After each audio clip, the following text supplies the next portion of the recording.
Are you exhausted by 3 p.m., constantly wired at night, and waking up at 2 or 3 in the morning, feeling like your body just hit the panic button?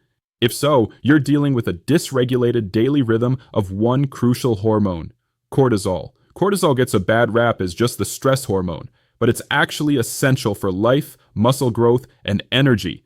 The key is proper timing. Today we're going to master the cortisol rhythm, what it is, why it actually helps you build muscle during your workout, and the 3 science-backed steps to naturally lower it at night so you can stay asleep. Let's dive in. Cortisol is a glucocorticoid hormone produced primarily by your adrenal glands, which sit right on top of your kidneys. It's the central player in your body's HPA axis, your main stress response system. Cortisol should be high in the morning, gradually decrease throughout the day, and hit its lowest point late at night to allow melatonin to take over and let you sleep. Now, let's clear up a huge misconception in the fitness world. Is cortisol bad for muscle growth? The simple answer is no, not in the short term. When you hit a tough workout, say a heavy set of squats, your body releases cortisol. This is a good thing, because the cortisol acts like a drill sergeant, mobilizing stored energy. It helps break down glycogen and fat to provide the fuel you need to push through that last rep. This acute rise in cortisol is part of the necessary stress that triggers adaptation and eventually muscle growth. The problem arises when cortisol is chronically elevated, when it stays high all day long due to constant, overwhelming life stress, combined with poor recovery. If your cortisol is constantly high, your body stays in a catabolic state, meaning it breaks down tissues.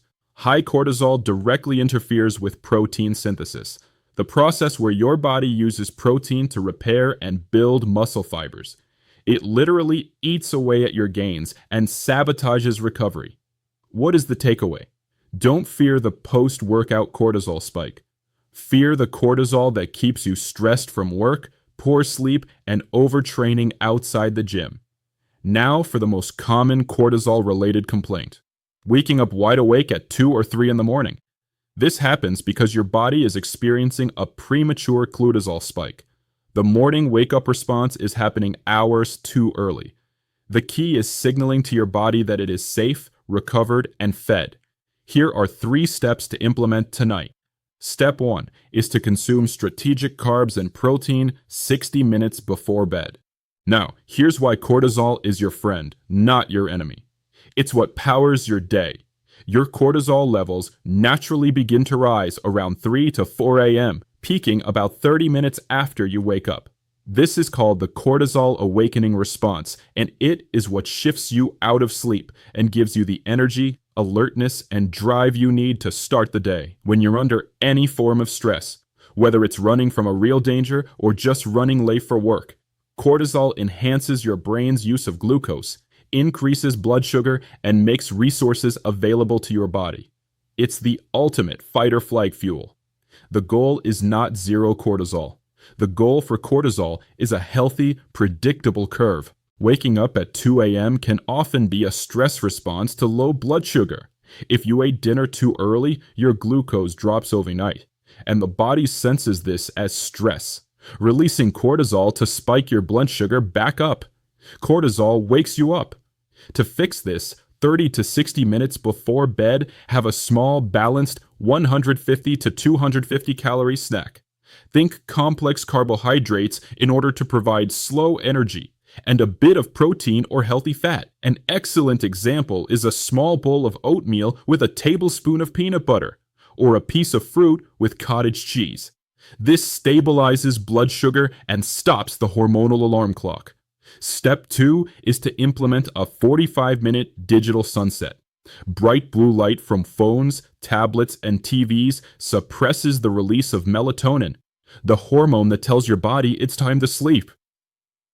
This blue light exposure keeps your HPA axis active and your cortisol levels unnecessarily high. 45 to 60 minutes before your target bedtime, shut down all screens. Read a physical book, listen to a podcast, or do some gentle stretching. This allows cortisol to finally drop to its sleep-friendly low. Step 3 is to use deep breathing to process daily stress. Mental stress from the day, that lingering to-do list, or an argument keeps your nervous system in sympathetic, fight or flight mode, which sustains cortisol release. To overcome this, just before bed, use a simple relaxation technique. Inhale deeply for 4 seconds, hold for 7 seconds, and exhale completely for 8 seconds. Do this for 5 minutes. This simple practice activates your parasympathetic, rest and digest nervous system, effectively telling your body the threat is over and it's time to sleep. To recap, cortisol is vital for energy and for fueling your intense workouts. But when it's chronically high, it kills your gains and ruins your sleep. The key to regulation is timing. High in the morning, low at night.